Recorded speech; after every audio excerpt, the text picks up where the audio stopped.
From South America to Mississippi, one animal's turning heads at the Hattiesburg Zoo. I took a special trip behind the scenes to profile the curious, shaggy-haired creature with a powerful sense of smell and a taste for termites. Take a look.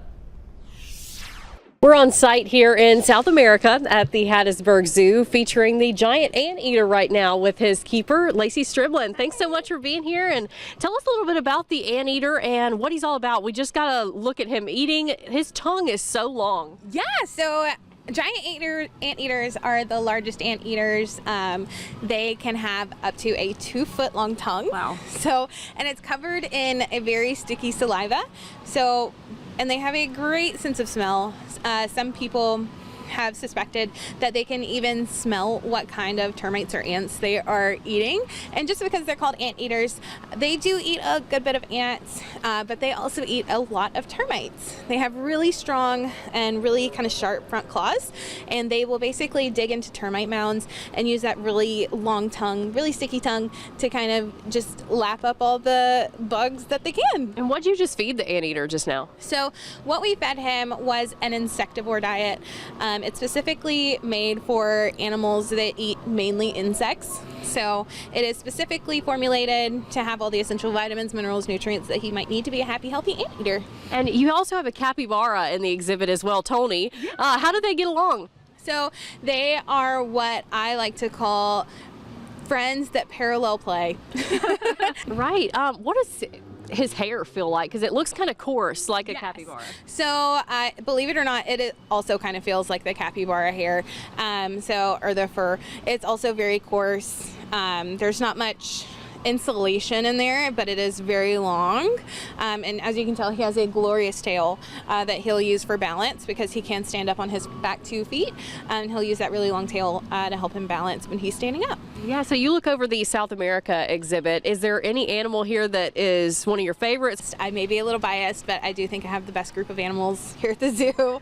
My favorite that I currently take care of would be our black and white rough lemur. We know he's not South American. We're working on it. But he does live here in our lemur building, and they do share their exhibit with our spider monkeys, which are South American. Does the anteater have like any favorite enrichment opportunities or anything like that, or what does he do day to day? So one of his favorite enrichment opportunities is really going to be foraging. We pretty much do that every day. So we've got all kind of different feeder puzzles and stuff that we'll throw his little insectivore diet in. He also gets a fruit a day, whether that be an orange, a banana, or an avocado. So it's really fun to squish like a banana or an avocado into some of that foraging and really make him work for it with that really long tongue of his. Right. And I mean, in the wild, what are some predators of anteaters? So believe it or not, most of the bigger predators that you would think of are really going to try to leave him alone. So he is going to, like I said, be able to stand up and kind of just swing those front claws, and they are very sharp. So for the most part, anything would probably want to leave him alone. But of course, they do share their environment with things like jaguars. So that could definitely be a problem for some of his wild counterparts. And when we saw him walking up, I mean, his forearms look huge. Yeah, he's pretty jacked. So he actually walks on his front knuckles. So those really sharp claws kind of tuck into his feet or his little hands. He's got little pockets where those little sharp claws kind of sit in, but he really walks on his front knuckles. He is very strong. As you can look a little bit in our exhibit, you can kind of see up on the trees where he can go and kind of scratch and look for bugs. And yeah, as you can tell, our tree graveyard is what I tend to call it.